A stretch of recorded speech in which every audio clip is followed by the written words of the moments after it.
उसमें बहुत बेहतरीन इस हवाले से है कि दोनों डिवीजन में एक सिंगल बुलेट भी फायर हुआ, एक गोली नहीं चली और इतने पुरअमन अंदाज में ये इलेक्शन रखे हुए।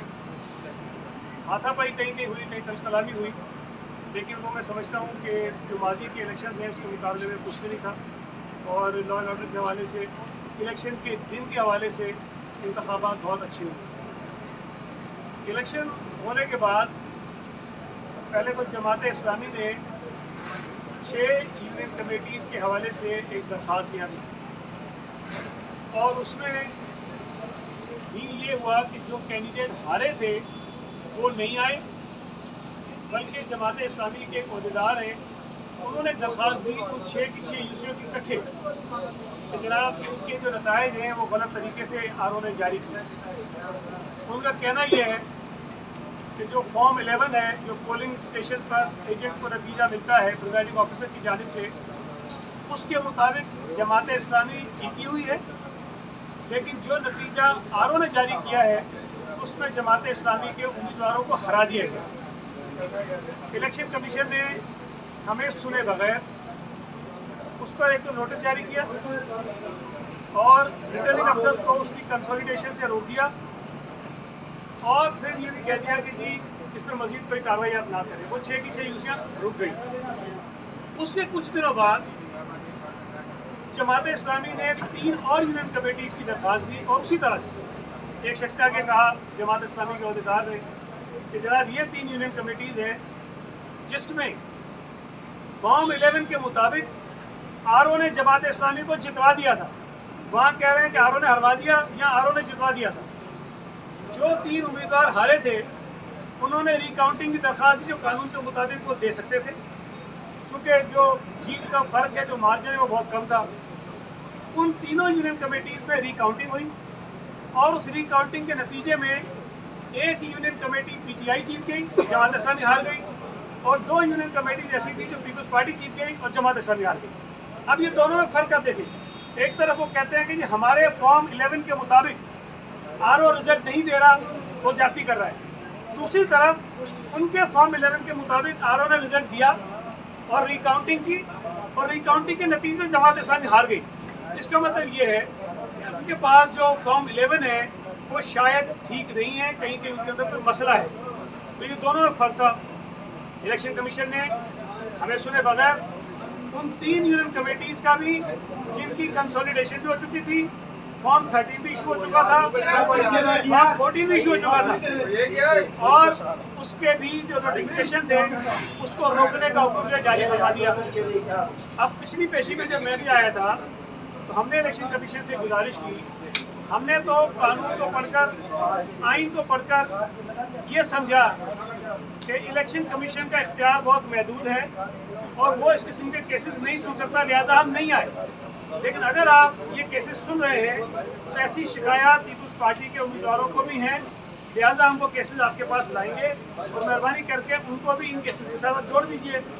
आज जो है 9 के करीब केसेस हमारे लगे और ये बता दूँ कि उनमें कई केसेस ऐसे हैं जिसमें पीपल्स पार्टी के जो हारने वाले उम्मीदवार थे जिनका मार्जिन कम था, उन्होंने रिटर्निंग अफसर्स को दरख्वास्त दी कि इसका रिकाउंटिंग करवाई जाए और रिटर्निंग अफसर्स ने वो रिकाउंटिंग की दरख्वास्त हमारी रिजेक्ट कर दी।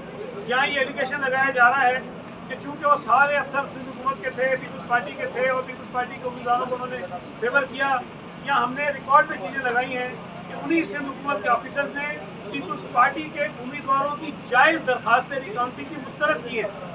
और एक तो बड़ी दिलचस्प है कि हर रिटर्निंग अफसर के पास कोई 3 कोई 4 यूसीज थी। एक रिटर्निंग अफसर ऐसा है जिसके पास 4 यूसीज थी, 3 जमात इस्लामी जीती है, 4 में से एक पीपल्स पार्टी जीती है, उस पर एतराज़ है। भाई अगर वो आरोप बुरा था, वो पीपल्स पार्टी के कहने पर चला, तो 3 तुम कैसे जीत गए, लेकिन एक जो हम जीते हैं उस पर एतराज़ है।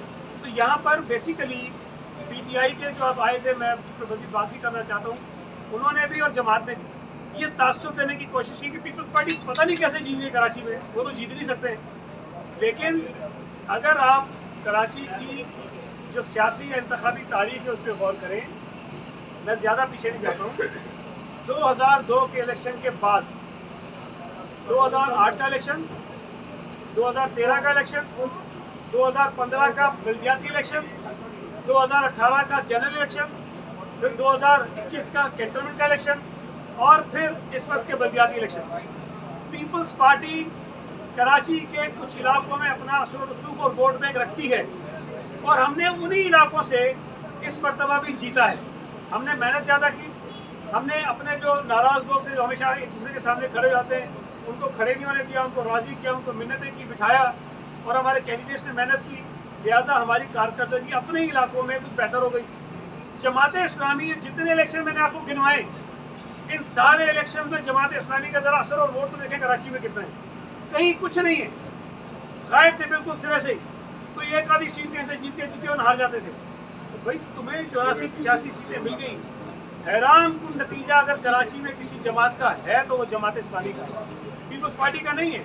पीपल्स पार्टी तो मलिर से जीती है, 5 MPs हमारे हैं, 3 MNAs हमारे हैं। पीपल्स पार्टी तो लियारी से जीती है जो हमारा इलाका है। पीपल्स पार्टी कैमारी से जीती है जब 2 MNAs हमारे हैं। पीपल्स पार्टी मंगोपीर से जीती है जो हमारा हल्का है। पीपल्स पार्टी कुछ यूसिया मेरे हल्के से जीती है जहाँ मैं MP हूँ। इसी तरह पीपल्स पार्टी के जितने भी लोग जीते हैं, 1-2 को छोड़कर बाकी सब के सब पीपल्स पार्टी के जो रवायती हल्के हैं उन्हीं इलाकों से पीपल्स पार्टी जीती है। अब जमात पे आ जाइए।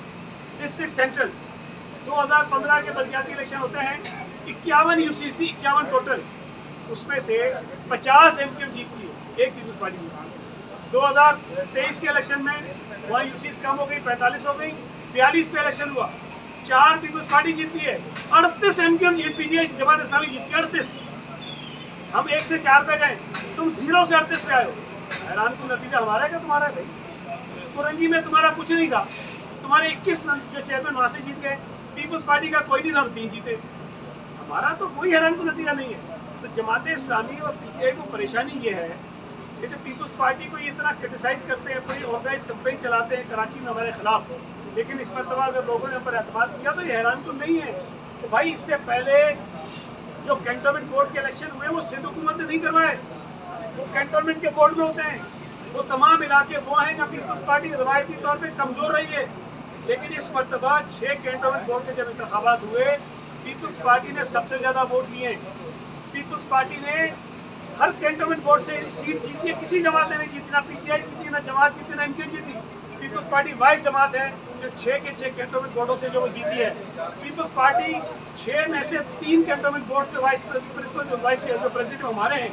तो पीपल्स पार्टी का जो रिजल्ट है वो आहिस्ता आहिस्ता देखें पिछले कई सालों से पीपल्स पार्टी कराची में इम्प्रूव करती जा रही है। जो लोग अचानक से आ गए हैं वो हम पे इल्ज़ाम लगा रहे हैं कि भैया कैसे जीत गए, हम मानते हैं कि उनका हक है।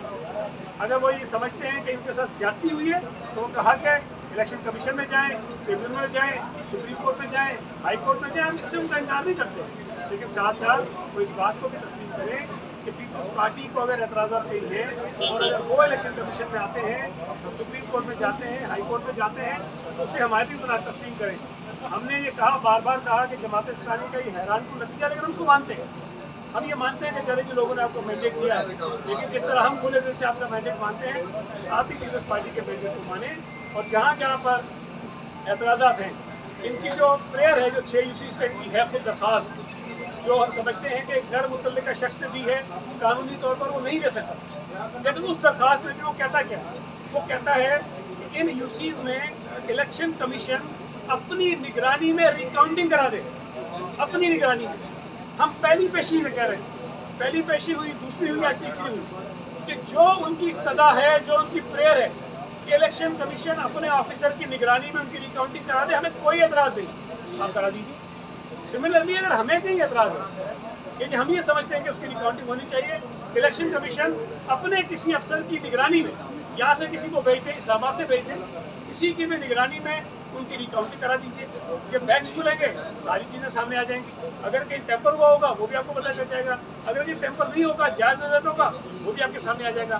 तो मैं ये समझता हूँ कि बजाय इसको पूरे इंतखाबी अमल को कंट्रोवर्शियल बनाएं, ये गलत है कि आप जो है वो हर चीज़ को उलझा के और कराची के अच्छे इलेक्शन को मुतनाज़ा बनाना चाहते हैं।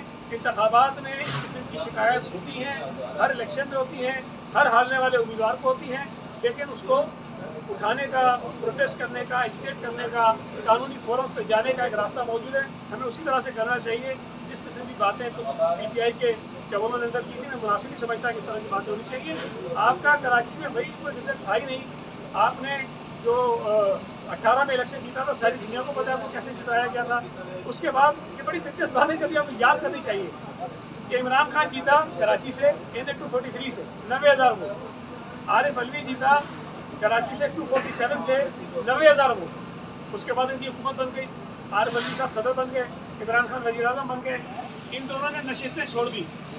3 महीने के अंदर अंदर दोबारा इलेक्शन, 3 महीने, वो 90,000 वोट इनका 30,000 पे आ गया। तो भाई कहाँ चले गए 60,000 वोट आपके? और आप हुकूमत में थे, उस वक्त तो आपका खुद ही बोला था। लेकिन असल में वोट इतना नहीं था, बस किसी तरह से अल्लाह ताला ने तो मौका दिया और यहाँ अलाका लोग बन गए कि ये खुफिया जरियों से जो है इक़्तिदार में आ गए। लेकिन कराची में पीपल्स पार्टी हमेशा से जब से कायम हुई है अपने आप कुछ इलाकों में रखती है, आज भी मौजूद है। हमने अपनी तवक्को से जो हमारी वर्किंग थी, हमारी सीटें कितनी होती, हमने उससे कम ली। अगर हम धांधली कर रहे होते, अगर हम नताइज बदल रहे होते, तो मेरे भाई हमारी सीटें 120 या 125 होती, ताकि हम किसी के मोहताज ना होते, हम अपने वोटों से अपना मेयर लेकर आ जाए।